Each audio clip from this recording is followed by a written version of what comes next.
Shalom, everyone. Shalom. I want to welcome everyone to King James Bible University Lectures. I'm Elder Michael Johnson, and today we're going to be looking at a very interesting thing called narcissism and try to get a better understanding on narcissism and how it looks in the real world as well as we can see it in the spiritual world. Because narcissism is actually known as a pathological, or better yet, just compulsive. It's a compulsive, and it goes over to where you become unreasonable, and it's a self-absorption, which is engrossed in self. Narcissism was first identified back in 1898 as a mental disorder. This is one of the issues that was going on.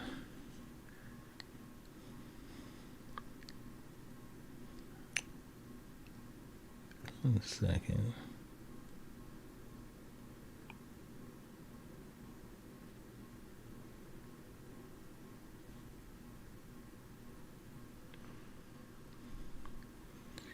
So this was known. I do apologize. What was happening here? 1 second.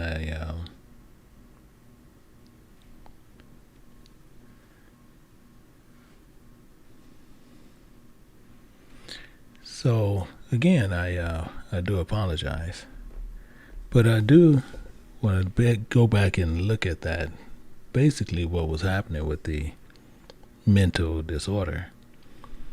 And back in 1898, it was identified as a mental disorder. And what we do, we look at that as it's characterized as a inflated self-image, an addiction, basically a fantasy on what it actually is. Unusually, what most people try to do as something that they think is pretty much cool. And when it's a narcissistic, to where it comes to a confidence which just threatens the tendencies of others, that grants them to exploit others in the given name for this, is more so of a mythological legendary figures of narcissists. People who have this, what they want to really look at is almost a self-love of self. You really comes into this, that I love me, some me. Really what you come down to.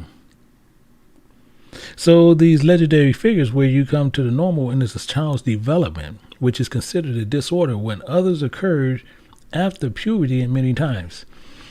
And when you look at this, even when you look at in the spiritual side, is 6 things that the Spirit of God hates. And yet 7 is even an abomination unto him. And one of them is a proud look. A proud look. So we're going to be showing silhouette pictures of different things that you can see, and basically you looking in the mirror, but you don't see what you actually see. It's an imagination which is basically based on wickedness within self. Narcissism. So it's the definition of assessment in personality disorder, which is diagnosed through clinical evaluation and sometimes even devised or even termed to personality traits, which is many times people will be seeking terms in significant impairments in personality functioning, such as looking excessively for regulations and self-esteem, as one will misview themselves in the mirror. And when they look at outside their self, their empathy is impaired. Mainly everything evolves around them with friendships, with relatives, with family, and even marriage.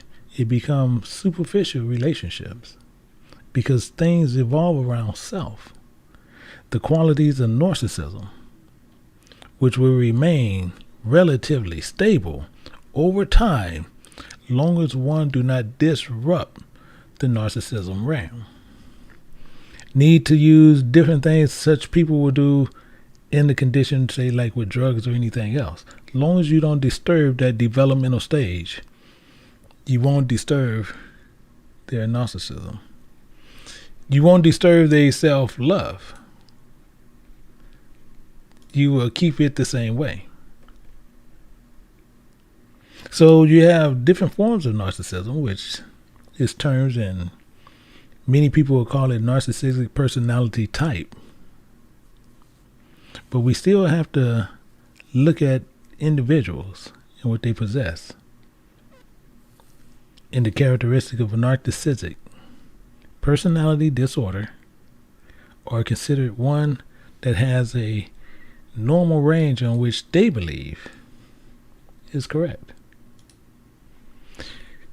So as we even look at the scripture, we'll see in Luke in chapter 18, and we can pick it up at verse 12, and we'll see a narcissistic term where this one Pharisee, he went in and he already belittled the gentleman next to him, but he also lifted himself up immediately after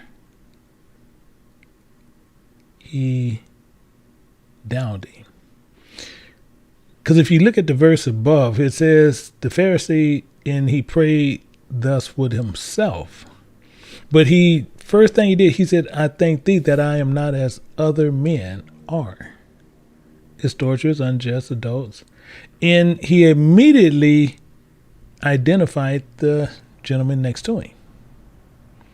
But he went on to lift up himself in the narcissistic way, meaning I fast twice a week. I give tithes of all I possess. This is a narcissistic mindset,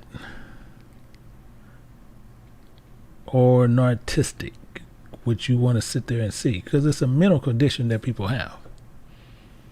So the personality of belittling one and lifting oneself up and speaking down on others. They have no knowledge of the others, but that's what they're going to do. So narcissism plays on that, which that is a personality disorder. So narcissism personality type, which is preoccupied with maintaining exclusively positive or self-concepts. They become overly concerned of obtaining self-positive, we'll say, feedback from others, even many times, to where they look for these extreme positive or negative emotions so they can succeed. And if it fails, they receive confirmation from others, and they hold that narcissist person as a high regard. And if they're not, they will be ridiculed. Narcissism.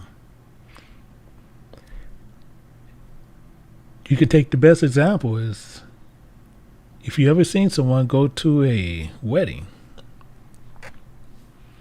and they basically crashed the wedding, wasn't supposed to be at the wedding, but they was there. They was there. And as they be there, they didn't have no part to be with the wedding, but they at the wedding, so they crashed the wedding, even though they wasn't supposed to be at the wedding. As one will sit there and feel, even though they see reserved seating, a narcissist will sit there and sit as if reserved seating is not there. Because we have to remember the mind of a narcissist. They're always looking for positive feedback about themselves. And they actively manipulate, they influence the situation by skillfully influencing even others to solicit all types of admiration and respect, pleasurable, worthless, and being presented to themselves. This is the mind of a narcissist. This is their mind. This is their mindset, and they don't see it any other way. So when we look at these narcissists, we see them in different light in different ways, and they do these things. So the same as we see here, as with the wedding. And what they would do is always put themselves on a higher note. And it depicts this even when we go over here to Luke. And we look at Luke chapter 14, and we pick it up at verse 7, and it says, "Now he put forth a parable, and those which were bidden, and he marked how to choose out the chief room, saying unto them." And let's see what the parable is, because it's according to narcissists that the thought and reflect in the form of the chronic interpersonal self-esteem regulation that they need in order to be in the room. The narcissist person type is measured based on and based through self-report, which question their personality and what they're seeking and what they want, because they always want the influence to always look to them and not to the other person. So this happens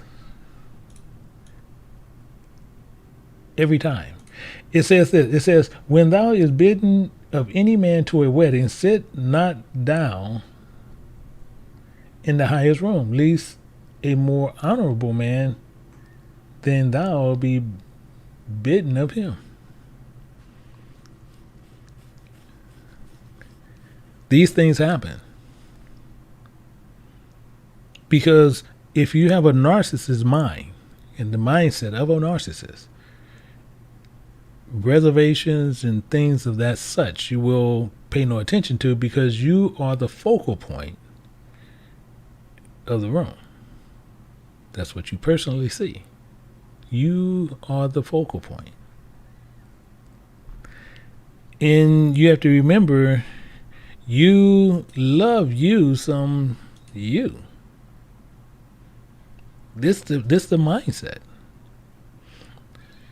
And if you love you some you, you have the choice in your mind to sit wherever you choose to sit. So reserve means nothing as if it's not there. And then it forces other people to make choices that they don't want to make. So two things end up happening. So one must decide the two statements and being in a more descriptive way for them to work out the situation. This is the only way they can do it. This is the only way it works. And what happens is this. A person is completing and fulfilling what he needs to do. The best way to prescribe this and the best way to administer it to where you can describe it by, the person always seems to recognize whoever he's speaking to, the person that is in the power is the one who is the narcissist, and he wants you to recognize that he is always the one in authority. Being in authority doesn't mean much more to him. He loved him some him.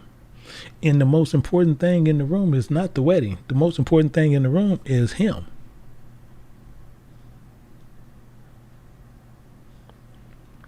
These are the things that got to go on. So people who scores on these, people who look at these, a narcissist's behavior in such ignorance is always infringed on superiority, aggressiveness. In addition to people with clinical diagnosis and narcissistic minds and personality disorder, to score them at a higher piece and make more people take notice of them. So this origin of narcissists, it roots from childhood.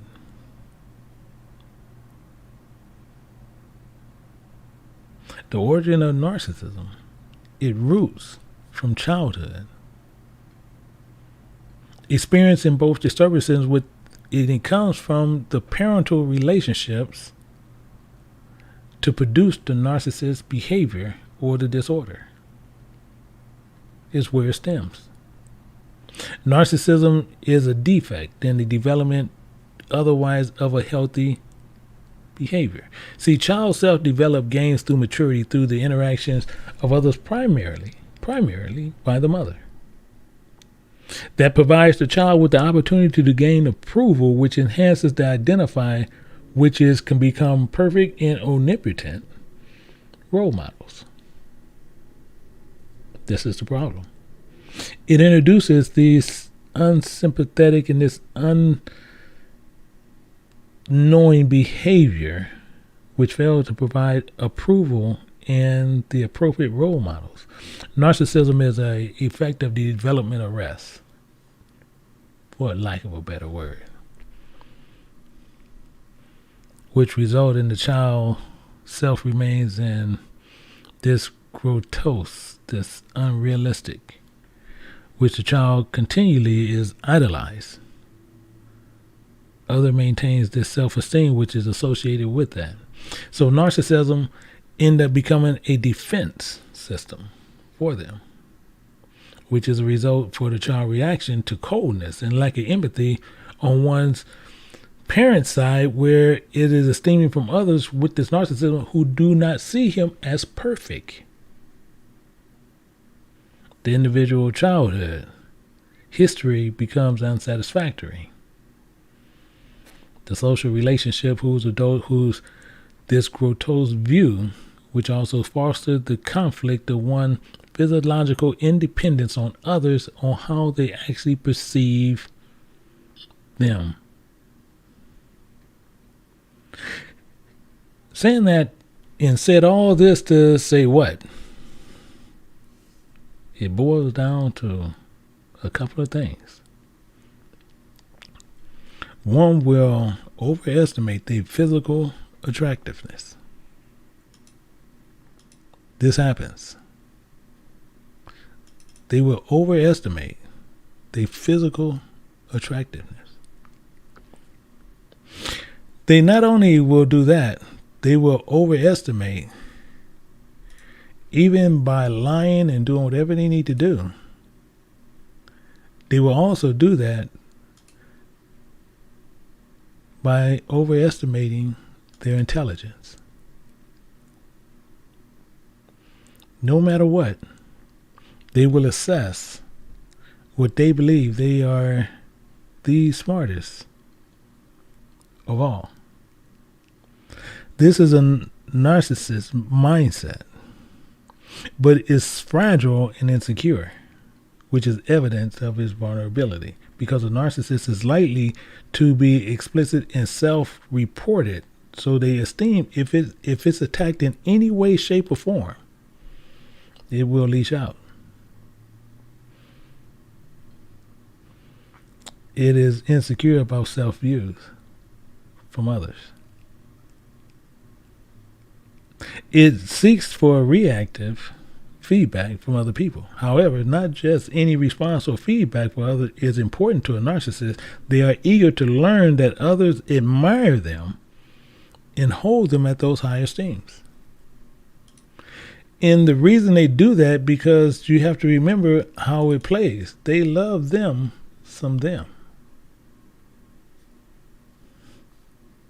They love them, some them. So if you put them on anything less than what they already expect that you should be putting them on, they have a problem with you. Because a narcissist value admiration, and the superiority of that is being like it need to be accepted on how they view themselves. It was a study done on narcissism, and most people, when they look at their self-esteem and they feel self-admired, narcissists actually persuade and pursue this type of admiration, which manipulates in the impression that was created, and they base it on others. It's crazy, isn't it? 100% crazy. But that's something that was self-taught and self-pushed, because you want to be around this person. that most people sit there and say that it kind of lifts them up. So you feed the monster. You feed the monster constantly.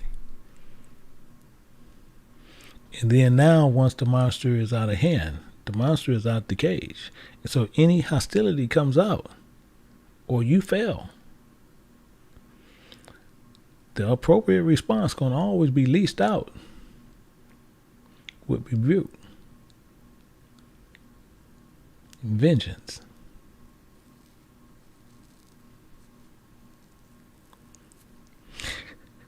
Narcissists, they only can endure bragging on them. They love them, some them. These behaviors actually is more successful for them to interact with a narcissist. So if failure ever happens, it's always the failure never was them. The failure was the person that actually didn't see them as successful or see them as whatever they see them. But we have to remember, these are things that God don't like because they love them, some them.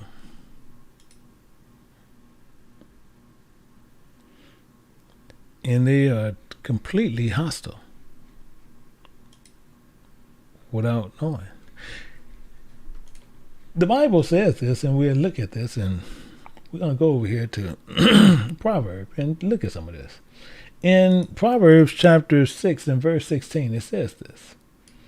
That is really interesting as we finish in this up. It's really interesting. And this is written by the Spirit of God. It was penned.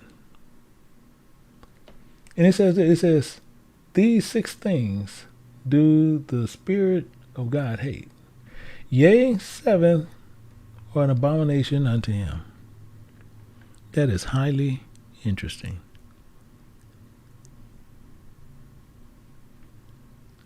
He has 6 things he hates, and the 7th is abomination, meaning all of them technically are abominations to him. It's the way this is actually put. And it goes here, as we just going down, we want to find out what he hates so we can understand it to where it don't come up on us. He says a proud look. Wow. Proud look. That is interesting. The reason that is so interesting, we have many people that has this proud look. Many has this proud look. In fact, he said this. When you want to look at it, he said this. And we got to go over here to Isaiah. And I just want to show you a little something in Isaiah. And we're going to look at Isaiah chapter 3, and we'll go over to verse 16. And understand a little bit more of what he dislikes. And he says, moreover, the Spirit of God saith, the one who disliked the proud looks. He says, because the daughters of Zion are haughty. Oh, so 1, we're haughty. And 2, he says, because the daughters of Zion are haughty and walk with stretched forth necks, wanting eyes, walking and mincing as they go and making a tinkling of their feet. That is highly interesting. The reason I say that is because this is one of the main reasons why he says for the next piece. One of the main reasons why he said the next piece. Because he said this. And we have to understand what he's saying and keep it all together. He said, therefore, for that reason, he said, the Creator will smite with a scab of the crown of thy head, of the daughters of Zion. So we have many sisters, even today, in these daughters of Zion, meaning the same thing as a whole, but even with the women, what is happening, we have many women that cannot grow hair. True statement. They have scabs and missing parts because he's telling you. He said with the scab of their crown, this is what he's going to do. So your covering is blotched and unable to grow because of this issue. Proud. We think we can do whatever we want. So we can sit there and people can get upset about this issue. But you see right here, he's telling you what he's doing to show you. You're walking around proud for no good reason. So we go and now we decide to put on wigs and extensions and all these other things, but he's telling you right up front, this is why he did it. He said he hated proud look.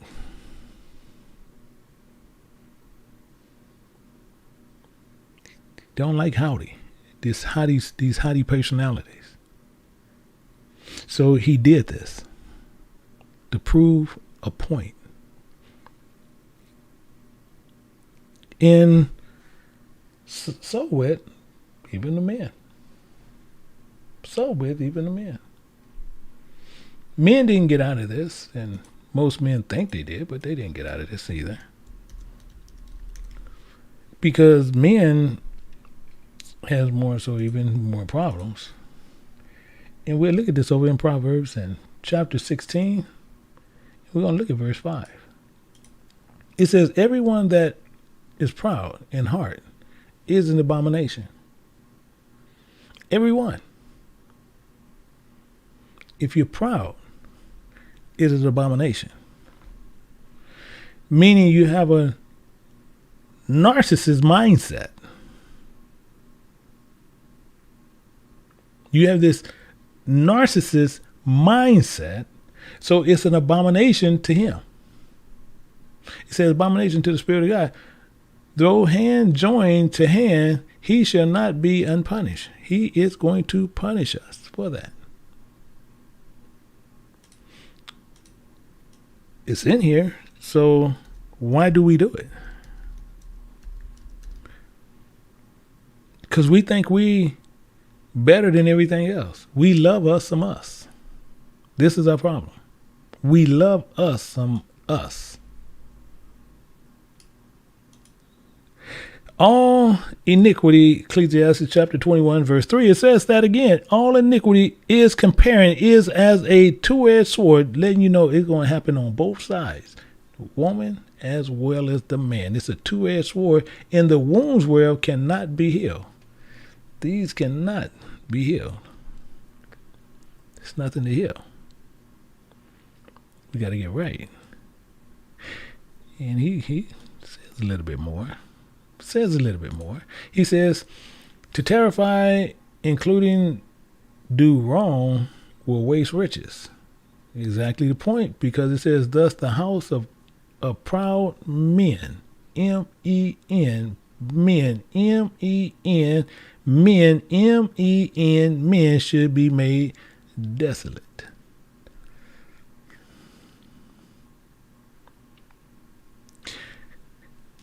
He's doing one thing to the women, and we getting killed at unreasonable numbers.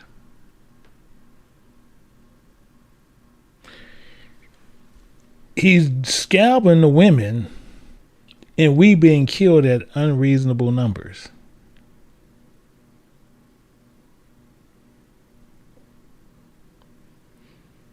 Proud.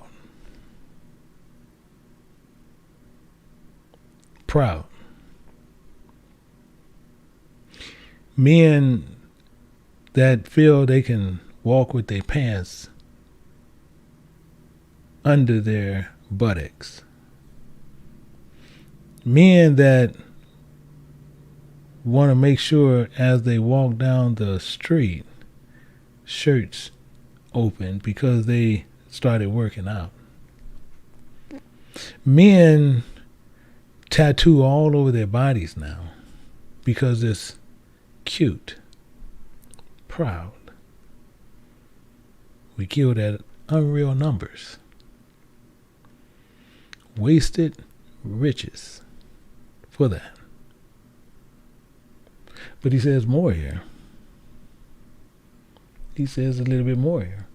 Because he also said a lying tongue. Because it tells you right there, it says proud look and a lying tongue. Interesting. These are interesting things. Because a narcissist's mind has no reason to tell you the truth. Because it's all about them. It's all about them. All the time. All day.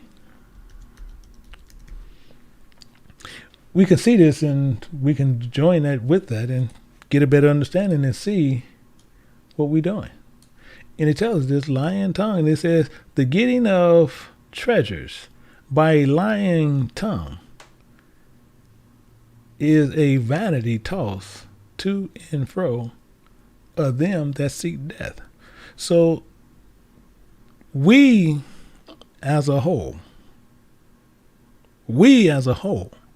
just to look at it on both sides, we as a whole doing this with this lying tongue, we is running towards because we trying to make sure we die. Because we seeking death. The lying tongue seeking vanity, so we're purposely seeking death. The narcissist mindset. People even used to brag about one time just to change it just a little bit. And they said that Tupac prophesied his own death. So was Tupac a narcissist? They said Biggie Smalls prophesied his own death. So was he a narcissist? As well as Malcolm X said he prophesied his death, and so was he a narcissist? When people can prophesy their own death, are they a narcissist? Because it's telling you right here that them that seek death.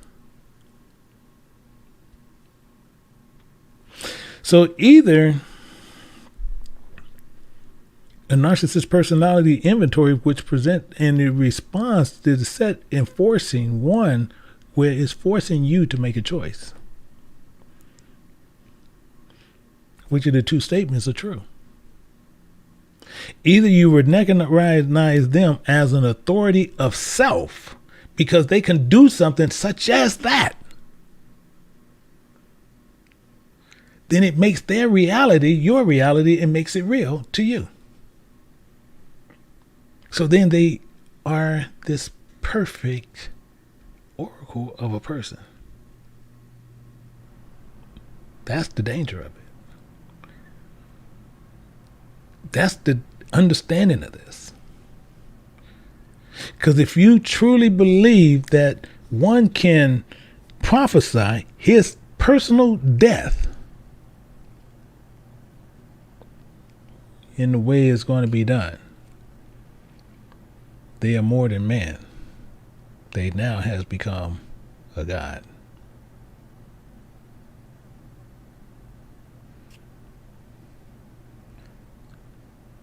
That's narcissism at its best.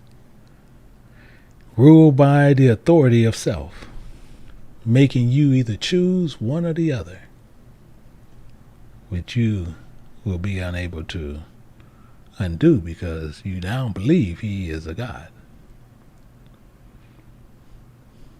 But he says more here. He says more here. It says, in hands that shed innocent blood.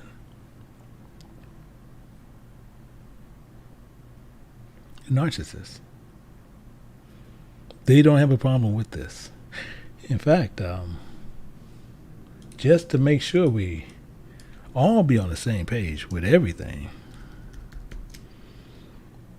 we want to really get the better understanding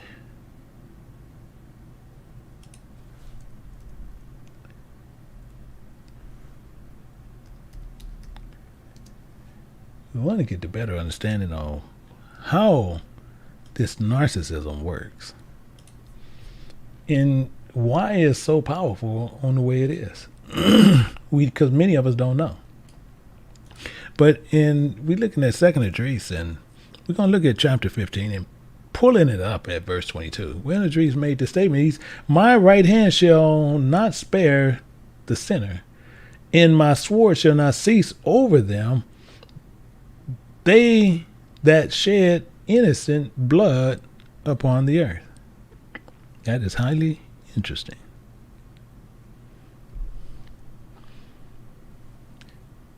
Because we're willing to shed innocent blood.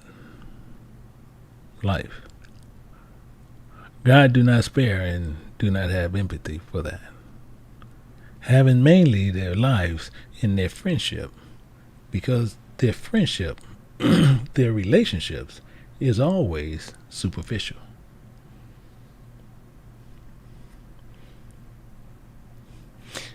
It's all about them. It's all about them. Narcissism. The problem is, many of us help fuel that.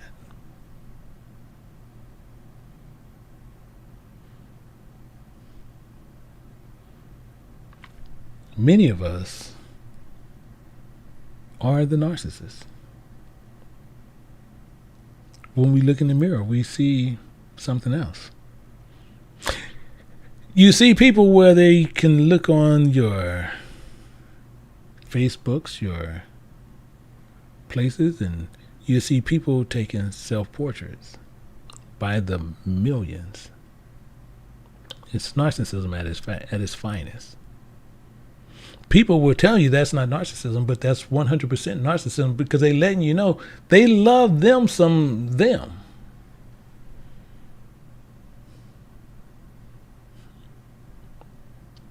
It's at its best.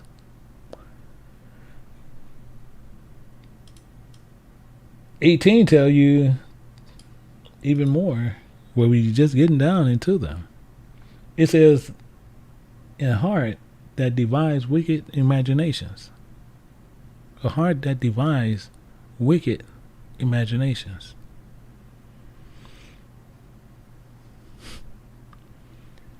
Jeremiah once said this, and we're going to look at Jeremiah. And he said this when we get over there to chapter 16. In verse 12, it says this. It says this. And it says, including ye have done worse than your fathers. How? We love us some us. We love us some us. Just moving it closer. Excuse me. So we love us some us, for remember ye walk every one after the imaginations of his evil heart. Because we love us some us. That they may not hearken unto me. Interesting. This is interesting. And the reason why it's so interesting, because we will sit there and denounce this and say, no, the Bible is true and let every man be counted a liar. But the Bible making a statement directly at us, and what we will say is say, no, this is true, but it don't account to me in we looking in the mirror.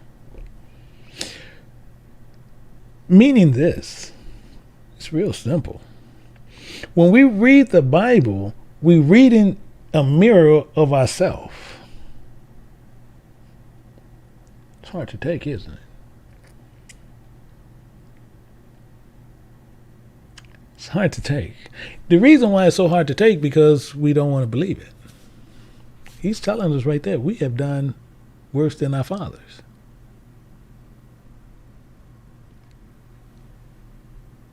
Worse than them. Christ went on to say this. He said, for that reason I will cast you out of this land, that ye know not.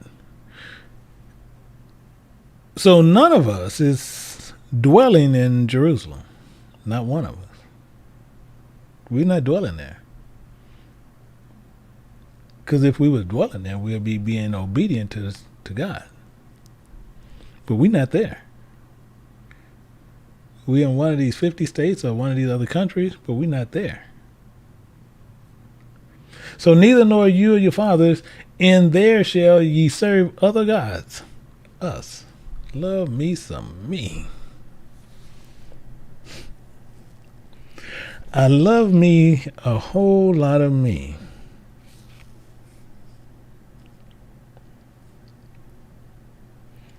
Day and night, when I will not show you favor, and shows us no favor. So we go right back to, I love me a whole lot of me. I am my own God. I love me. We walking after other gods, and then if we don't see this one as a God, we see something else as God.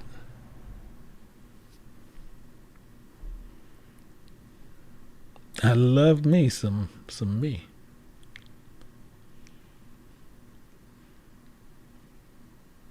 So he's forsaken God, and we done made ourselves gods.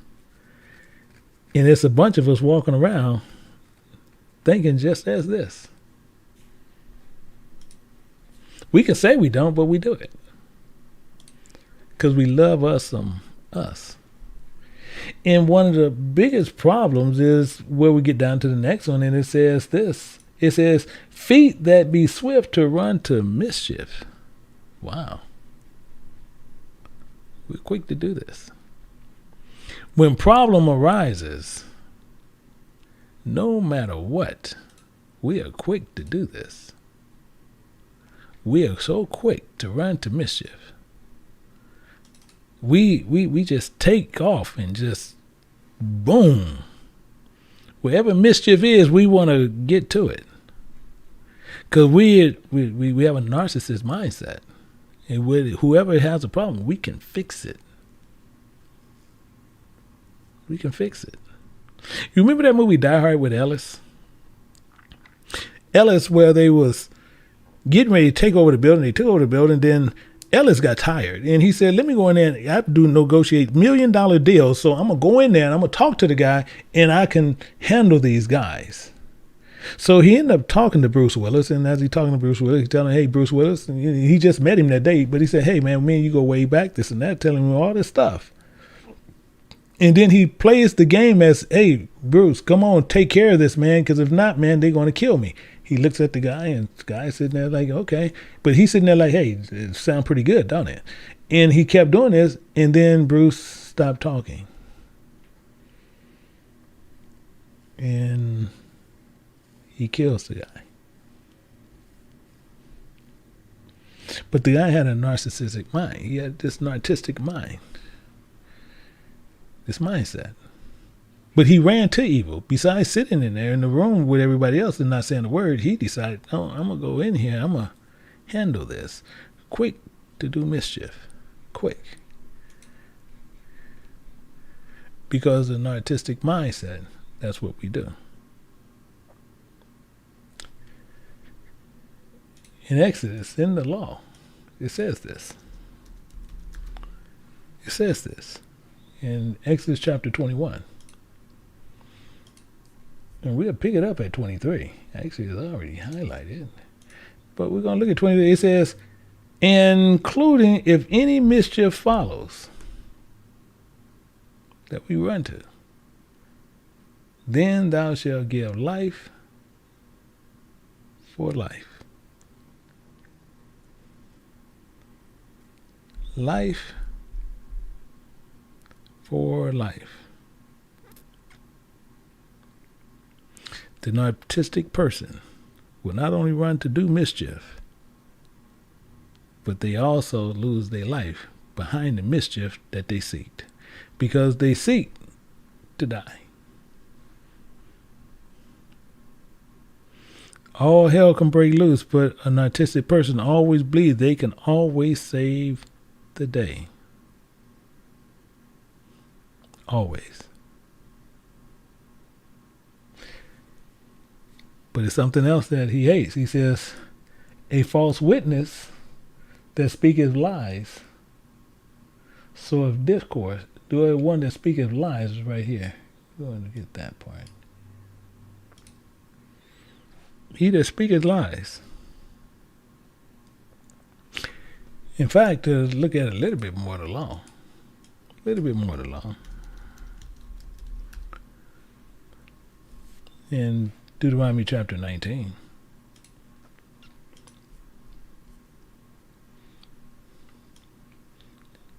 We're good at doing this. It says, providing a false witness rise up against any man, testify against him that which is wrong. You got to remember, he loved him some him. And if you're not with him, you are against him. That's what this narcissistic mindset is. And they will lie on you because you're no longer under their shadow. So you're on the outskirts. Scripture says, then both men between whom the controversy is shall stand before the Spirit of God, before the priests and the judges, which shall be in those days. But what happened? And the judge shall make diligent inquisition, and remember, if the witness be a false witness, if he be a false witness, who's quick to run to mischief and lie, because you're no longer under their shadow, including testify falsely against his brother.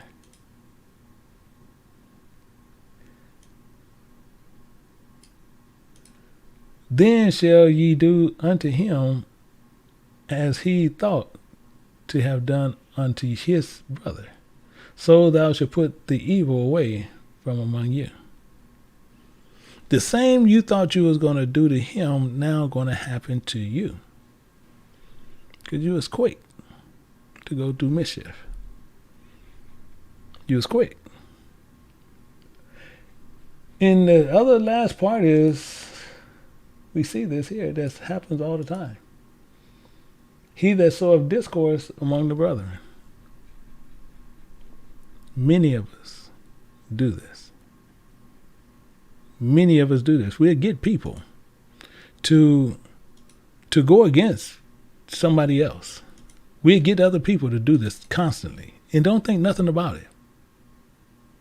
We'll sit there and talk about the person, and the person know that you're talking about them, so they just choose not to say nothing. Because they know it's lies, but you the one talking a lie. And you telling everyone that they did this and they did that. These are things that happens. And we think nothing about it. Because we sitting there just sowing all this discourse. Because now they no longer, we see them as a friend. So this is what we do. Proverbs chapter 16 and starting at verse 28. It says, a forward man soweth strife, and he whispers separated chief friends. This is what you do.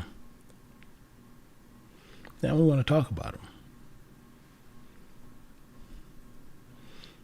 Because we have hostility,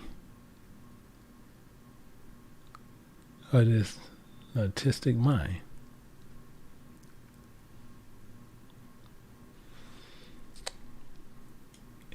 We see this in verse 29 where it says, and a violent man entices his neighbor and leadeth him into a way that is not good. And that's why you do this. You will destroy a friendship because they don't agree with you.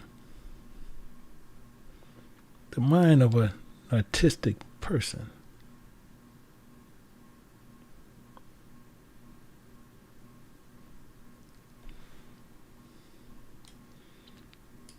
The Bible says he sheddeth his eyes to devise forward things, moving his lips, and he bringeth evil to pass. This is exactly the point. This is our issue. These are things that we constantly do. We believe that we are not these narcissistic people, but we will produce hostility between brethren. We will disturb interpersonal relationships with one another. And all you have to do is disturb the narcissistic person mindset on how they see self. Nothing more. If you see that you disturbing this narcissistic mindset, and you truly believe this narcissistic mindset has been intruded with something else,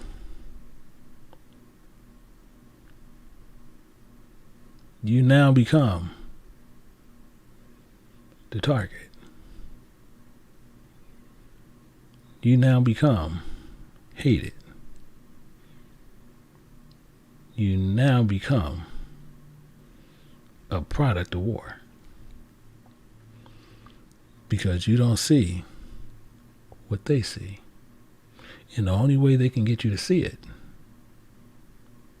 is through oppression, bigotry, hatred, any means necessary to force their will to show you that they are superior over you.